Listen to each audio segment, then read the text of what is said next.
Hey everyone, and welcome to The Rational Republican, a podcast where we look at complex issues facing us here in Oregon and around the nation. We'll try to address issues from a nonpartisan perspective and view our disagreements through a lens of respect rather than tribalism or divisiveness. I'm James Ball. This is Nick Perlasky. Hey listeners, how we doing? Today's podcast is brought to you by ProLift Garage Doors. ProLift is your one-stop shop for residential and small commercial garage doors, from openers, springs, and rollers to full reinstalls. They offer same-day service on all garage door repairs with no extra charge for evenings or weekends. Serving the greater Portland metro area, call today and set up your free estimate at 503-558-6349 or at proliftdoors.com/Portland. Again, that's 503-558-6349 or proliftdoors.com/Portland. All right, listeners and viewers, welcome back to another episode of Rational Republican. I, Nick, will be taking over the hosting duties today because today our guest is going to be James Ball himself. Woot woot. James is, he has declared he is running for Metro Council Place 4. And we're just going to have a little conversation about what Metro is and why he's qualified to do it and what the heck he's looking to do when he actually gets elected. James, welcome to the show. Why don't you tell the listeners a little bit about yourself? Well, yeah, my name's James Ball. If you've been listening to the show, you're sort of familiar with me. I'm, been here a lot. And, grew up in Oregon. Was born in Portland, grew up in Bend. At about age 7, we moved to Bend, graduated from high school there. After that, went to college at Corban University, got a double major in math and computer science. Graduated in 2006, at which point I joined the Army. I was commissioned as a second lieutenant in August of 2007. Was stationed at Fort Drum, New York. Spent 4 years there. Well, 1 year training, 4 years at Fort Drum, 2 deployments to Afghanistan. After that, decided to leave active duty, came back to Oregon, moved to Eugene to go to grad school, went to University of Oregon, got my MBA, and joined the Oregon National Guard, where I deployed a third time. It was actually a lot of fun. I graduated from business school on a Friday, and that Monday I started working full-time for the Army again. Got to imagine that weekend was a rager. Oh, man. Yeah, it was all putting all my stuff in storage and driving down to Southern Oregon, which is where my unit was. And so we didn't deploy for a couple more months, but that was when I started working full-time for the Army. So I had exactly 2 days to put my stuff away and prepare for that. Deployed a third time, came back, and then I moved to the metro area. I was in downtown Portland for a while, working at Intel, which is out here in Washington County. I did that for 4.5 years, quit Intel, and started ProLift Garage Doors, and have been doing that for a little over 2 years now. So I got to ask, even though you obviously, as our listeners are familiar with, or listener as the case may be, I don't know how many we got. You ran for State House District 36, which at the time, and I know they've rejiggered the lines a little bit, but covered downtown Portland, which Correct. Is where your condo was. But we are here at your apartment in Washington County.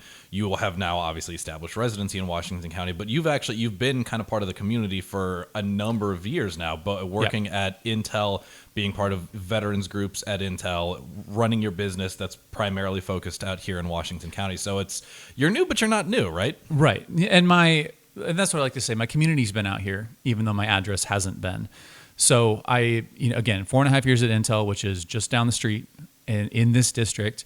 And then I've been a member of the Hillsborough Chamber of Commerce, now renamed to Washington County Chamber of Commerce, since I started the business 2 years ago. I'm on the Veterans Business Advisory Council through the Washington County Chamber. I'm on the board of the Cedar Mills Business Association, which Cedar Mills, a lot of that is also in this district. So yeah, I've been, even though my address hasn't been here, I have been involved in the community for a number of years. And my residence has been in Oregon my entire life. Even when I was in the Army, I kept residence here in Oregon. So it's not like I have been that far away. I mean, I've moved 7 miles from the condo to here. It's not like I was moving across the state or across the country like some Democratic gubernatorial candidates. You beat me to the we joke. may know. Okay, Go for it. Honestly, I'd like to have him on, if for no other reason than I like talking to other people named Nick. But Nick Kristoff, if you are listening. if you're listening, we're going to give you a hard time for being a Yamhill County foreigner who lived in, I don't know, Midtown Manhattan or whatever. But also, please come on our show. I'd kind of love to talk to you. I'd love to see you win that primary. But we'll burn that bridge when we come to it. So, like I said, you've been active in the community. You've taken active leadership roles in probably more organizations than I have syllables for in my entire vocabulary. You're running for this Metro seat. Why does all the stuff that you've done prepare you to take a seat on the Metro Council? Well, anyone who's listened to this podcast knows that I can be a bit wonky with it when it comes to my things that I am passionate about, whether it's Robert's Rules or, well, a lot of Robert's Rules or parliamentarianism or just those sorts of things. And Metro is a very wonky position. It's a planning council for transportation and housing for the most part. And it's grown into something bigger than that, but it was supposed to be just the transportation planning council that deals with, and then we deals with things like waste management and the urban growth boundary, and again, very wonky things. Like they don't do the social, there's no decisions about abortion, there's no decisions about gay rights, there's no decisions about all those hot button issues that everyone likes to talk about.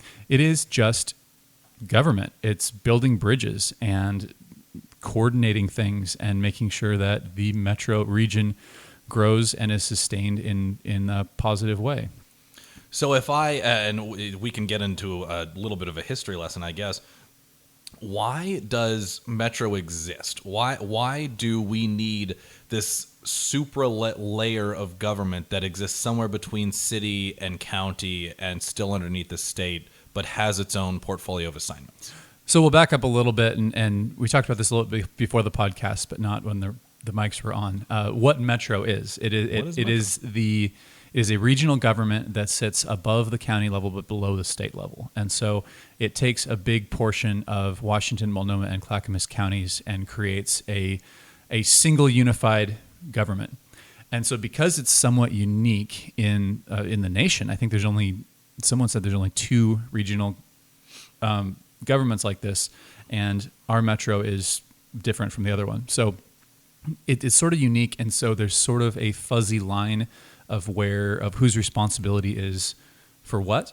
And so I think the way that it started back 50, 60, 70 years ago, I forget exactly, was that Portland, the metro area, was growing at such a pace that they felt, the powers that be felt that the coordination between the counties, the city, the state was getting to be a bit too cumbersome. And so they wanted to create this layer of government that basically imagine something like TriMet.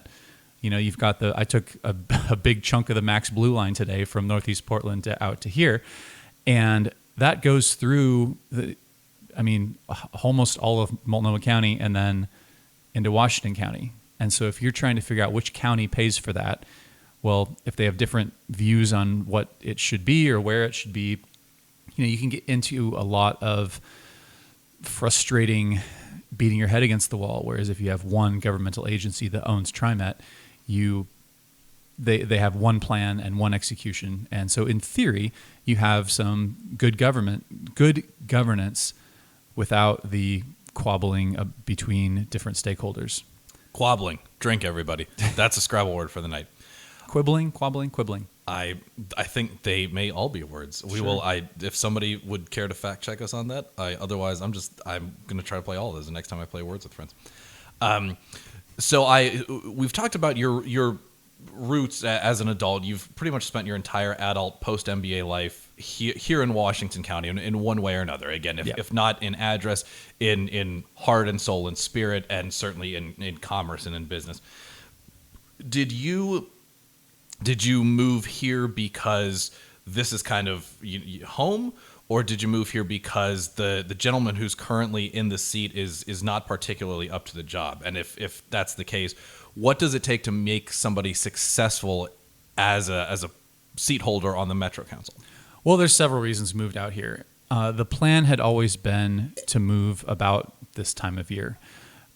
Rebecca and I got married in July of 2020, and the plan was to live in downtown Portland for about a year, and then knew we were going to need more space.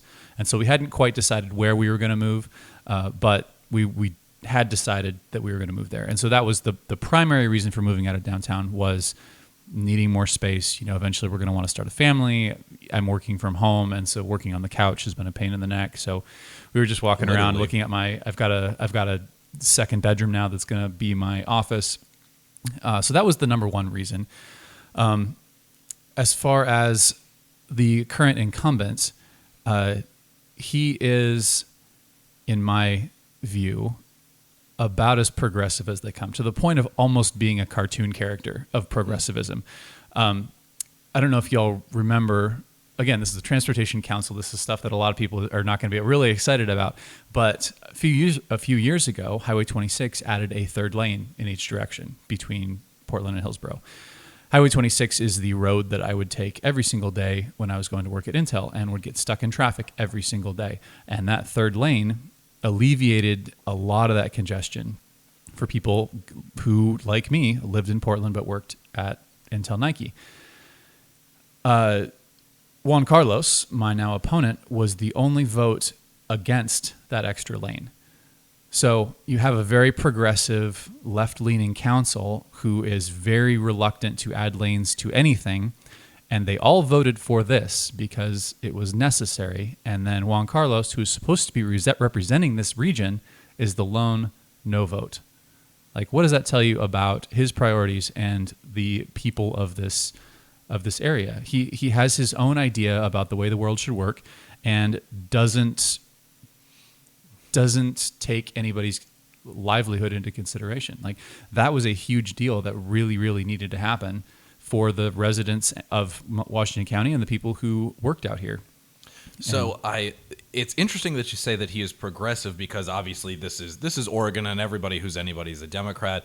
We are on a podcast called The Rational Republican. Progressive in the sense, I know where you're going with that. Progressive in the sense of, that's how he would define himself. I would say his policies are the opposite of progressive, because he is trying to block progress when it comes to transportation and housing, which is what he's supposed to be progressing. Certainly, and we can go on another tirade, and I can argue about how semantics. Republicans are the actual ones who are engaged in pushing forward progress. We are the true progressive party, not reactionary hippie Democrats or whatever. But that's I believe I've made that point before as well.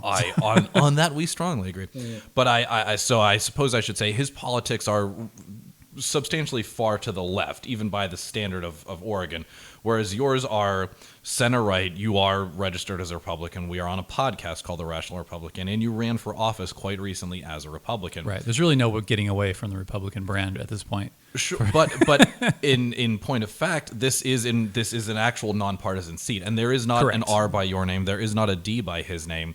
And in fact, you have to compete. You have to compete based on your CV. You have to compete on the experience that each of you has, but you also have to compete on the ideas themselves. And I'd be curious for your thoughts on what it's like to run in a nonpartisan race, because you are in the unique position of having run in both a partisan race and being defined by one letter by the end of your name, and now running in a nonpartisan race where somebody doesn't immediately know what to think of you. And any Portland vote, any Washington County vote, or any Metro Council vote is going to meet you and have to actually listen to you and what you say and what your ideas are, and decide if that's going to make him or her vote for you or vote for your opponent. Well, to be fair, about a 30-second Google will figure out which party I belong to. So it doesn't take a whole lot of research to figure out the R and the D in this particular case. But that was one of the reasons that I picked this race as opposed to a legislative race, is because you can win on issues and you can win on ideas, and not just your partisan lean and people who vote party line. This is something that I was thinking about. I was interviewed by Pamplin Media recently for when I announced this candidacy. And one of the things they mentioned in there was that I lost my legislative seat by, my opponent got 80% of the vote, which is truthful. I then went and reminded him that I also received more votes than any non-Democrat had ever received in that district. So depending on how you frame it, I can either be a winner or a loser. I mean, I lost, so that's that is. But one of the things I've been thinking about since I had the interview was James Ball R loses to Lisa Reynolds D, and people seem to see these elections from like a sports standpoint. Where I was just looking at Army and Bucknell played each other this past weekend, and barn burner. The score was like 63-10 or something like that. So Army beat Bucknell. If you RIP to underbetters. If you switch the uniforms, now Bucknell wins 63-10, and because it's the same people with a different uniform. In politics, it's not the same thing. So James Ball R loses to Lisa Reynolds D. If James Ball D goes against Lisa Reynolds R, now it's probably not going to be 80-20 because people are going to read my CV and they're going to read hers and they're going to realize that she's endorsed by all these liberal organizations and they're going to figure it out real quick that the letters got swapped. But it's not going to be quite as much of a blowout. And if any, and she might even lose. There are enough people who just look at the R or the D. They don't even look at the voters' pamphlet statement, and they just check the box of the party they belong to. So it's not like sports where the best candidate wins.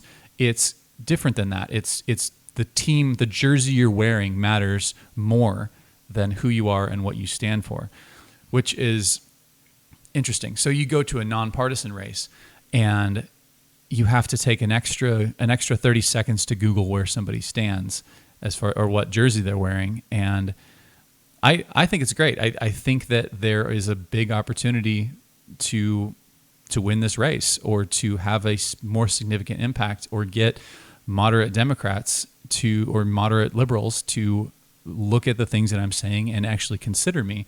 Whereas if I was James Ball R, maybe they wouldn't have.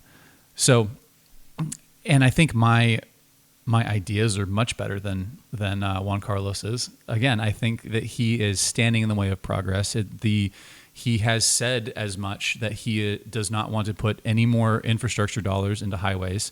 Now, maybe he wants to maintain them, but he definitely doesn't want to expand them. But as the metro area population continues to grow, we need to keep up with that, or else we're just going to have gridlock throughout the city, and that hurts business, that hurts small business, that hurts the environment because you got cars just idling up and down the freeway. It's just completely anti-progressive when it comes to the growth and health of the region. Whereas I would very much like to see those things grow. And this is another point that you and I have had discussions about a lot, and drives down to Salem or wherever to go long lonely roads to get a podcast. Is do you know, this is a question, pop quiz for you, the most valuable by market cap car company in the world right now? Most valuable by market cap? I mean, Tesla by a long shot. Yeah. Tesla makes 1% of the vehicles in the world, and they are worth more than the other 99% combined. It is It is not just the most valuable car company. It is more valuable than all of the other car companies put together. I think all companies except for like 4 or 5. I mean, they touched $1 trillion. $1 trillion. $1 trillion. Their PE ratio is like 400. It's ridiculous. Anyway, go look up PE ratio if you don't know what those are. Listeners. Or if you don't believe that James is in fact the wonky individual he claims to be. Right. He just brought up PE ratios on a politics podcast. But why? Why is Tesla worth $1 trillion when they basically make a trivial number of cars compared to Ford and Toyota and everybody else? Because investors believe in them. And they're overvalued. I'll tell you that right now. The Tesla's not worth $1 trillion, but people are still buying the stock because they believe in what the company's doing. They believe that electric vehicles are the way of the future. Rivian is another good example that just IPO'd recently. Last week, yeah. You know what Rivian's sales are? Nothing. Zero sales, and they are valued more than Ford that makes millions of vehicles a year. This is a true story. It's absolutely insane what people are valuing electric vehicle companies at right now, and they're doing it because this is the future. And that I also believe we're in the middle of a bubble, and that these things are going to crash. And then but it's just going to be like in the '90s with the .com boom. Everybody could see the writing on the wall that the internet was the future. They just didn't know how it was going to work, and so they were just throwing money at anything with a .com in the name, and it blew up. But now, fast forward 20, 25 years, the most valuable companies in the world are tech companies, are internet Google, companies. Facebook. So it's not that the .com boom and bust was incorrect. It was just early, and people were throwing money at everything. I think a similar thing's going on right now with electric vehicles. The point being, all of that to say, reeling it back in. The future is electric. The future of vehicle travel is electric, and everybody knows it. And we need to build roads now for electric vehicles of the future. We can't just 20 years from now, when 2/3 to 3/4 of every vehicle on the road is electric, you can't then start thinking about infrastructure. You have to do infrastructure now. And also, in addition to being electric, a lot of them are going to be self-driving. So you're going to have that will significantly cut into the number of people taking public transit, because you don't have to drive anywhere. You can just hop in a self-driving vehicle and go where you're going to go. There's a cost factor in there, but I think the cost even works itself out. So when you have an entire Metro Council, and Juan Carlos being the most liberal of the fairly liberal council, pushing everybody toward transit and not investing in roads, you are setting yourself up for catastrophe 30 years from now. And so I had this whole soliloquy in my mind where I was going to give you a hard time about referencing Army Bucknell when you could have talked about the ducks. That's and the game I cougs. looked at. And they won by a lot. It was a blowout. I feel like you were aware of the Ducks, score Washington. of Ducks and Cougs. Yeah. I feel like you were probably aware of Stanford and the Beavs. I feel like there's a lot of Pac-12 games you could have referenced to like try to target some voters. They were make them see that you're like them and you follow Pac-12 football instead of Army Bucknell. I was in the Army. I'm not saying that you're not. I don't know how many Bucknell people live in Metro Council 4 that are gonna hear this podcast and try to vote for you. You had an opportunity to connect with voters. But see, those were much more even games. That's not the point. My race in District 36. Didn't the Ducks win by like 20 points? I have no idea although the Beavers won by like 4 touchdowns, like 5 touchdowns. Like that was not an even game. Well, I don't like thinking about that because Oregon lost to Stanford, so I don't like to talk about how badly they got beaten by the Beavers. Several other friends that have not made that point to yet because it's gonna cause some bad blood. I know you know who I'm talking about. But anyway, instead of going on that soliloquy, which we still just did a little bit anyway, I was gonna highlight the fact that it does not sound like you are trying to just be like a good government Leslie Knope alternative to this person whom you believe is bad for the job. You yourself do in fact have some big grandiose ideas, and you'd like to get into this position because there's some large solid changes that you'd like to make. It sounds like infrastructure being either one of them or the center point of what it is that you're looking to campaign on. Is that fair to say? Yeah, infrastructure and housing's the other big thing. Like I said, those are basically the two biggest things that Metro is responsible for is transportation and housing. But the way I see the world is different than the way Juan Carlos sees it. Like I said, I believe that the future of the world 30 years from now is going to be autonomous electric vehicles, and he thinks the future is going to be trains, 18th century technology. So what do you think it's going to be, and how should we position ourselves to best take advantage of what the world's going to look like?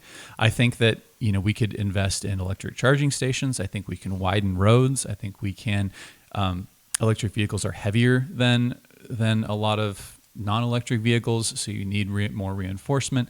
The Metro's looking at the Columbia River crossing.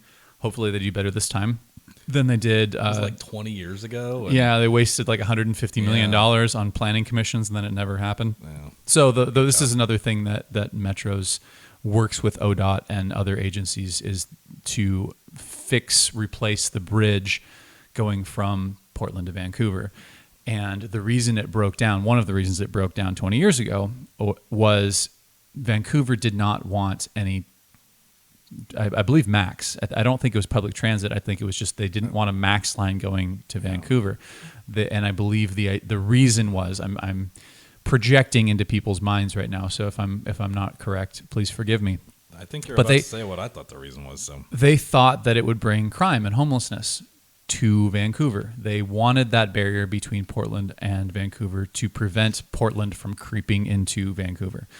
So whether or not they have changed their minds on that, I'm unsure. But I actually took a survey yesterday, of online survey, which I don't know, I don't have the URL memorized, so sorry, you can probably look it up, where you can put your input into what you want the bridge to look like, what you want, what your priorities are. You can go online and tell Metro what you think. And what they're proposing is a MAX line going across the bridge. They're talking about having 2 layers, a top and a bottom, the top being for cars, the bottom being for dedicated transit and like bikes and pedestrians and whatever. And I'm just looking at this and I'm like, that is going to be so expensive for the amount of use it's going to get. I'm all about having pedestrian, sidewalks and stuff across bridges. When I lived downtown, a lot of the bridges have, I would cross the bridge a lot. That's where I would go running, is down along the waterfront, and you'd cross one bridge, go down, come back on a different bridge. And it annoyed me when I couldn't cross the bridge because there were no sidewalks, like the I-5 bridge, no sidewalks there. So I'm fine with adding sidewalks, but when you add an entire layer of bridge, it's a very expensive way to accomplish the same thing, I believe. And for what? So to prioritize foot and rolling traffic, okay, but how many people are actually walking to Vancouver? How many people are riding their bikes to Vancouver? I don't know, but probably not very many. Not that many. It's going to be not that many. That's a long way. Plus, like Hayden Island, you have, in order to get from Portland City Center to Vancouver City Center, is a long ways. You have to go a ways, and the people, that's where the population lives. If you're going to have people trying to, you're either going to have people who live in like super North Portland, where not a lot of people do live, trying to cross back and forth to Vancouver. I just don't. This is a long-winded answer of saying I don't know how much how much use that's going to get. Well, so, we'll whittle that down before the first debate comes for sure. But I feel like that's definitely that's a pretty fantastic answer to the question, because it is not just it's not just something you do because like I don't like the guy that's doing it now. It is something that you do because you do believe in fact that there's really good solid work to be done, and like however you feel about the existence of Metro in the first place, or the fact that it's kind of basically the only entity in the country that serves the function that it does, this is where this responsibility lies, and this is where you can go and not have to deal with, you're not far enough to the left on climate change, and you're too far to the right on abortion, and this, that, and the other thing. Right. This is where you just go and get good government done. And yep. As somebody who I just hosted family in from Texas this past weekend, and on Saturday morning we went to go out and do a bike ride, and we crossed over those same crosswalks that you were crossing, specifically on the Morrison Bridge going from west to east, and on, I don't actually know, it's the bridge with the trains. Steel Bridge or Broadway, yeah, that's one of probably those. Steel Bridge, actually. Probably Steel Bridge. Going from east to west, and we had a ball, but we also had a ton of homeless camps. We had a ton of potholes in the road. We had a ton of all this kind of stuff that you just really diminishes the experience. And all of my family was caught in between this, ugly, awkward, a way where they're just like, look at this, look at Portland, look at Northwest Oregon, look at this, this pretty terrain, this pretty landscape, this pretty leaves, all this wonderful thing. And there's the 9th homeless camp that we've seen. Oh, don't step on the needle as you're crossing the bridge. Here's all this garbage, and we're in the middle of a pandemic, and there's all these places with unsanitary conditions. And here's the 6th time our struts have like scraped against the bottom of the car because there's a giant pothole in the road. And it's, I mean, it is a little bit laughable because like they come up here and like they have so much fun and like we've tactfully kept it off camera, but we've got several half-empty bottles of wine because a buddy did a wine. It defeats the purpose if you tell everybody what's going on. But nobody's. I don't. There's gonna be like 8 people to watch the YouTube anyway. So but because we did a wine taste and we had this really wonderful experience on a Saturday night that all my family's still talking about. It's like, oh, we learned about Oregon Pinots and kind of how the soil plays into this and how the climate affects this and that and the other. And they're all excited because they live in Texas, which God bless. I love the state of Texas. They can't do what they try as they might. They have all these vineyards and none of it is good. It's all really bad. So they're excited to come back up here and have all this more, wine again. And then you get up here and it's just like there's so many pluses and there's so many minuses. And the minuses would be so, and not to minimize the work that you're doing or the campaigning that you're doing, they'd be so easy to deal with if you have somebody in there in these government positions who is competent and who's stable and who's intelligent enough to come up with some solutions for some of these problems and to be forward thinking and think about what the city of Portland needs to look like, what the metro area needs to look like in the next 10, 15, 20 years so that we can continue to grow at a rate that is currently unsustainable in terms of housing, in terms of basic public services, in terms of representative government, and actually look forward to making sure that we have all those things so that Portland can continue to be this wonderful, incredible place that in the zeitgeist my family thinks it is, and that anytime I try to talk to them about moving up here, they're like, oh yeah, what a wonderful place. And then you forget about the 47 tents that you see on the side of the road every time you turn from Powell onto 205. So one of my Army friends is actually a winemaker in Texas. So apologies, Seth, for if you happen to be listening. Seth, send me a bottle. Prove me right or prove me wrong. So you mentioned something about competent. I don't know that Juan Carlos is incompetent.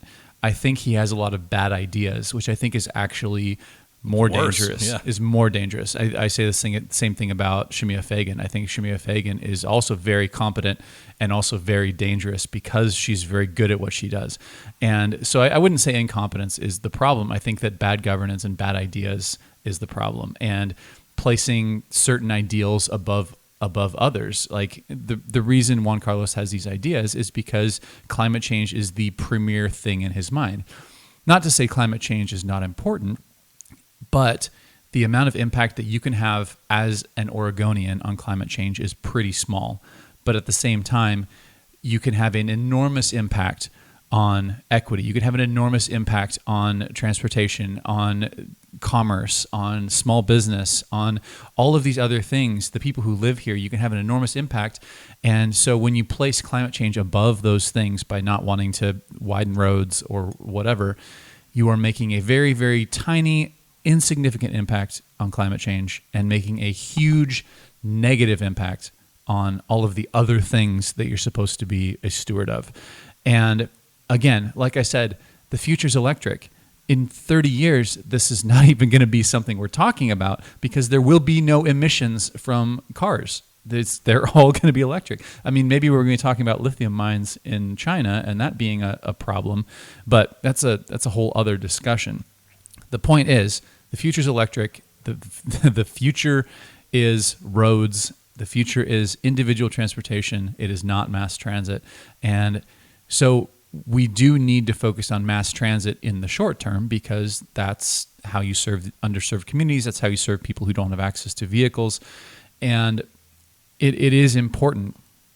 But at the same time, we need to recognize that 30 years from now, pretty much everybody's going to be taking a car where they go. And if they don't own a car, they're going to be able to Uber for $2 or $3 because they're all going to be self-driving. So you've got the same market that you have now of Uber, but instead of having to pay your driver 30 or 40% of whatever the fee is, you're now not paying the driver and you're not paying for gas. So you're just paying Uber's salary and you're paying for wear and tear in the vehicle. And I don't know when you do the math on that, it doesn't cost a lot. It doesn't cost a lot to get from A to B. And so if you're comparing that against a $2.50 TriMet ticket, that takes 3 times as long, all of a sudden the calculus doesn't look so good for mass transit. Anyway, we just need to be aware that this is the direction the world's heading. And again, this isn't just me. This is everybody who's bought a share of Tesla in the last several years.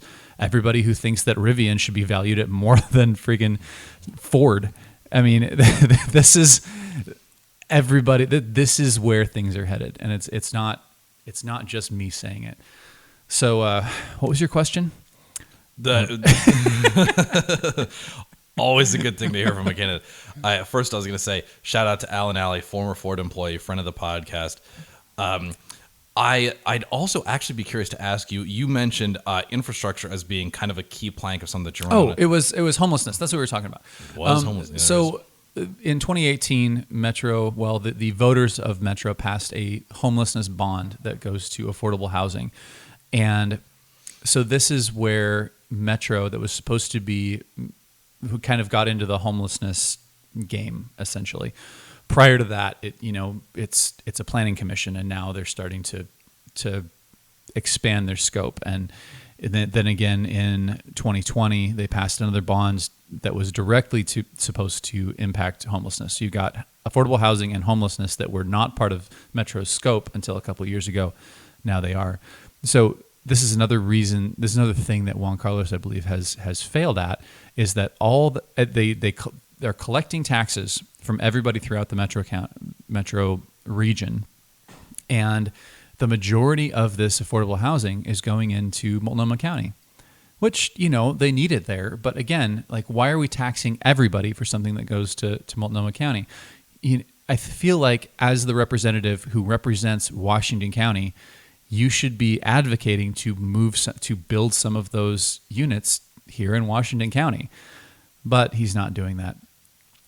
The other issue, and this is from a more conservative standpoint, these are grossly overpriced units. I mean, it's something like $320,000 or $350,000 per affordable, with air quotes, unit, because it's a government project. There are much better ways, public-private partnerships, or simply expanding the urban growth boundary to allow more development that would create more housing for less money than what we're currently doing. So, not saying that one is better than the other. You can have both. You can have taxpayer-funded projects that build affordable housing, or you can have private developments that do it. Maybe use some tax incentives. There's a lot of tools in that toolbox. But you're taxing Washington County, you're building units in Multnomah, and they are way overpriced for what they are.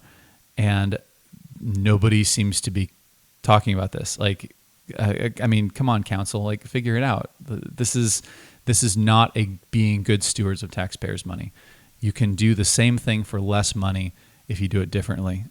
And just I think that's where I stand a little bit different than the existing council. It feels like it's not within shouting distance of being good stewards of taxpayers' money, which again, that's clarion call of Republicans. But I don't know any. I think maybe half of that is being subsidized by Metro. The other half is being put up by the developer that will then end up being a low income housing project.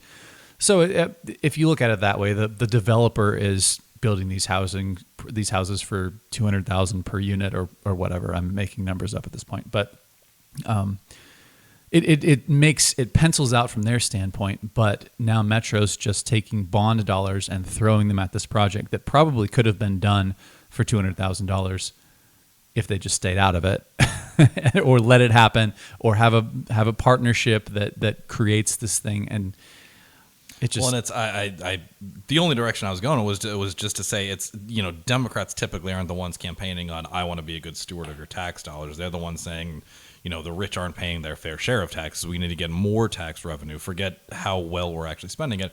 But I do feel like this is one of those things that, forgetting party labels, that if somebody says I want to continue to waste a bunch of your money, and somebody says, no, I want to make sure that your money gets spent in a way that it's actually going to solve the problem that we said we were going to solve when we passed the bond and you guys voted for it, I feel like that's one of those things where you could creep across party lines.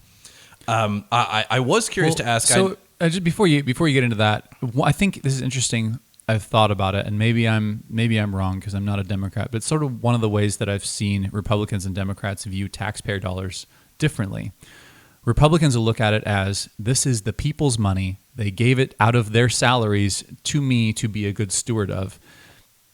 And I think that a lot of Democrats look at it as this is my money. I am going to spend it how I see fit. I was elected to this position.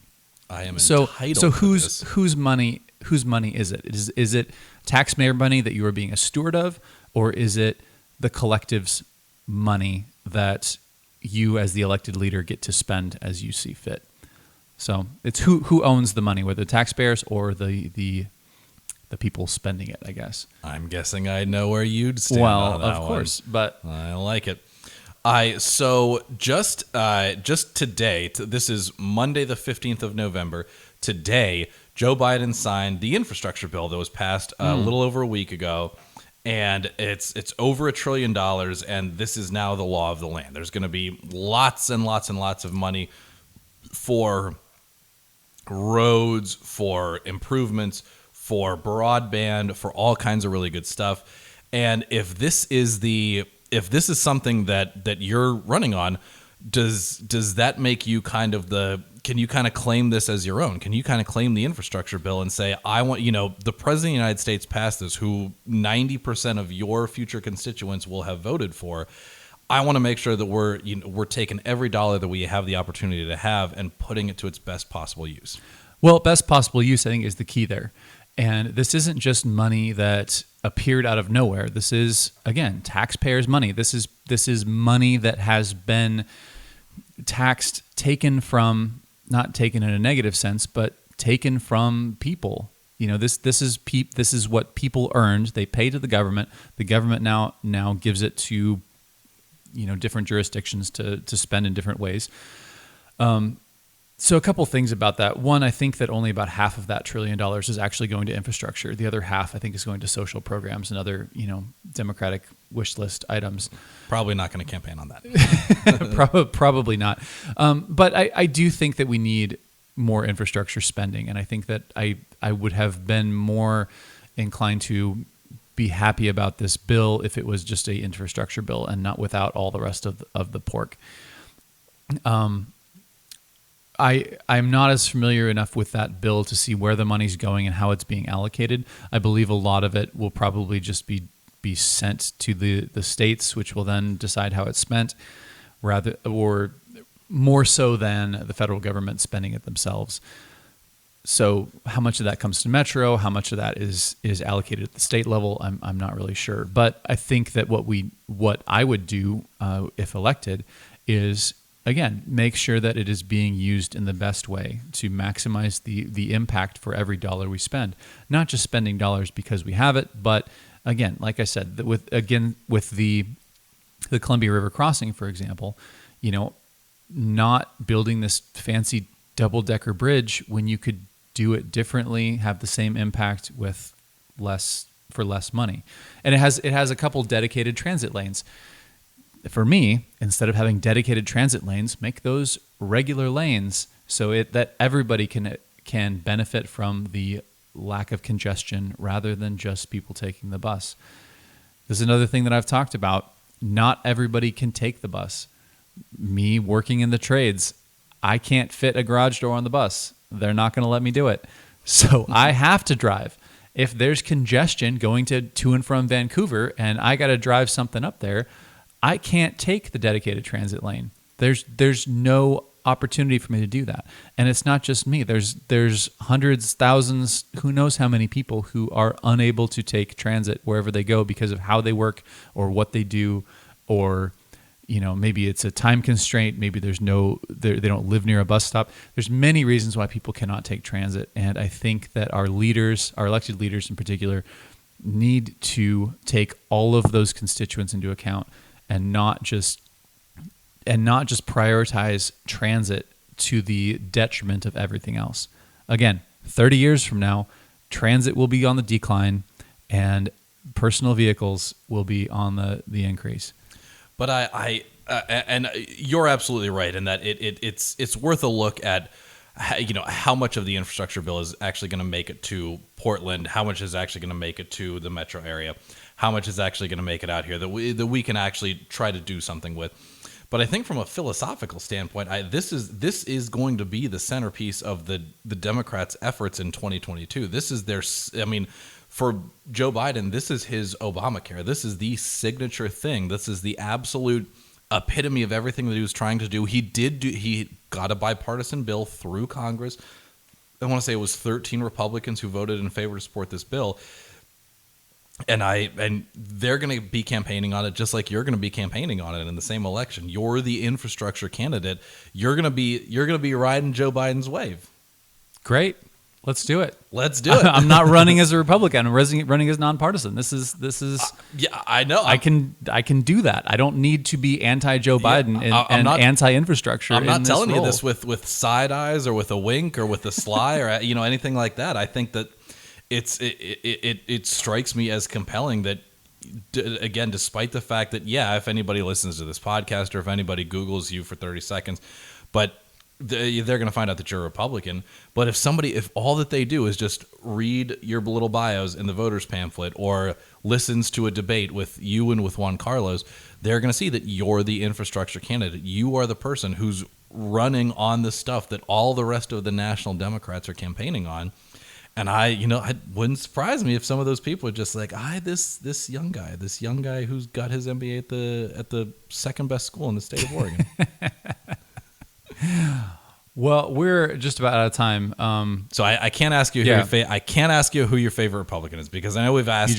You're just gonna drop a random question on me without any warning? That's exactly what I mean. All right, I don't even know what the question is yet, but that's exactly it. But listeners, please listen to prior episodes, because we have each talked about who our favorite Republicans are, both in Oregon and at national levels. What you're looking to run for this seat that is strictly based on good governance. What's your favorite episode of Parks and Rec? I don't know that I have a favorite episode. The one where Chris Pratt references the Kim Kardashian tape. You know what I'm I think about? That was just an outtake. Was it an outtake? That wasn't an actual episode. It didn't make it in there. But okay. yeah, that's my favorite. For any listeners, Google outtakes Parks and Rec Kim Kardashian. And I think there's one video, just best Chris Pratt outtakes, which it is hilarious. Because now he's like studly and he's got abs or whatever. And then you look back at like the Andy Dwyer days, and he was just like a kind of plunky, overweight guy with way too much hair. He looked like the Ed Sheeran after a bender or something like that. So this is completely unrelated, but I remember reading an interview with him, and he was the cut, good-looking dude, but he kept getting cast as these like bully, douchebag type of roles, and he's like, I don't want to do that. I want to be funny. I want to be interesting. And so then he got, he gained some weight and became the Andy Dwyer, and finally people like appreciated him for his comedy and for his acting ability, and not just being like the teenage bully, 1980s ski movie type villain. And once he caught on as a comedic actor, he could lose the weight and he could be that stud again, which is that's what he's I don't know, made how many millions of dollars of all the Jurassic World movies. But listeners, it's very much, we are a not explicit podcast. That specific highlight that you're talking about is rather R-rated, but it is quite funny if you have the chance to pull it up on YouTube. But with that, I think we got ourselves an episode, ladies and gentlemen. We'll see you. We'll listen to you next time. All right. Thanks for listening to the Rational Republican podcast. Your hosts are James Ball and Nick Perlosky. The show today is brought to you by ProLift Garage Doors of Portland, serving the greater Portland metro area for all your garage door installation and repair needs. If you'd like to get in touch with the show, you can email us at james@jamesaball.com or follow us on Facebook, Twitter, or Instagram. You can find our episodes at jamesaball.com, Apple Podcasts, Google Play, or wherever you find your podcasts.